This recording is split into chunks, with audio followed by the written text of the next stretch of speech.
If you're a parent or a caregiver, this is a question you've definitely asked yourself. Maybe you've thought about it during a quiet doctor's checkup or just while watching your kid run around at the park.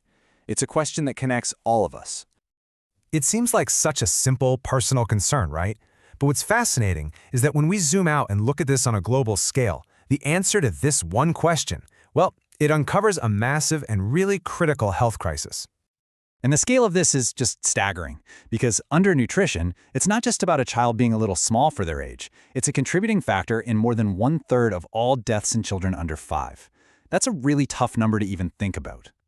Okay, so to get a real handle on this, we kind of need to learn the language that doctors and healthcare workers use. Let's open up the toolkit and look at the key terms they use to measure and talk about a child's growth. First up, you'll hear the term wasting. The easiest way to think about this is like it's a snapshot of a child's health right now. It means they have a low weight for their height, and it's a big sign of acute or short-term malnutrition. This usually points to something recent, like a sudden illness or not getting enough food over the last few weeks. Then, on the flip side, we have stunting. Now, if wasting is a snapshot, stunting is more like a long exposure photograph. It tells a much longer story. It means a child has a low height for their age, and it's a sign of chronic, long-term nutritional gaps that have been going on for months or even years. So how do you screen for this stuff out in the community, far away from a hospital?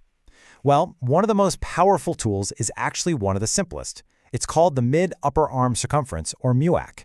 It's basically a special tape measure that goes around the arm. It's a super fast and effective way to see if a child is losing muscle mass and might be at risk. Okay, so what do health workers do with all these measurements? They use them to classify acute malnutrition into two main groups: moderate, which they call MAM, and severe, called SAM. They use something called a Z-score, which is just a fancy way of saying how far a child's growth is from the healthy average. And you can see here, the further they are from that average, the more severe the case. This difference between MAM and SAM is absolutely crucial because it completely changes how you treat the child. So, let's say a healthcare provider is looking at a growth chart and sees that the line is starting to falter or dip down. What happens next? Well, that's when they launch a clinical investigation to figure out exactly what's going on. And they follow a really clear, methodical, 3-step process. This isn't about guessing. It's about being a detective and building a complete picture of that child's world, starting with a really thorough history. And when we say detailed, we mean really detailed. They're asking about everything. What was feeding like as a baby? What does a normal dinner look like now? What are mealtimes actually like at home? Are they stressful? Are they a battle? They're piecing together all these clues from diet, behavior, family history, everything to find the root cause. And, here's what might be the most important and frankly reassuring thing to come out of this whole investigation. In about 95% of cases, they don't find some complex underlying disease. For the vast majority of kids, the problem is simply not getting enough of the right food. And that is a problem we can solve. So once a professional understands the why, the next step is the how. And the great news is that there are really clear evidence-based pathways to get a child's growth right back on track. And the path they take depends entirely on that initial diagnosis we talked about. For moderate malnutrition, or MAM, the treatment usually happens right in the community. A whole team, dietitians, health visitors, works with the family to increase the energy density of food, basically making every single bite count with more nutrients and calories. But for severe cases, or SAM, especially with complications, that's a medical emergency. That child needs to be in a hospital because the risk is incredibly high. And for those severe cases in the hospital, the World Health Organization has this incredible, life-saving 10-step plan. But look closely, the order of the steps is what's so brilliant and so critical.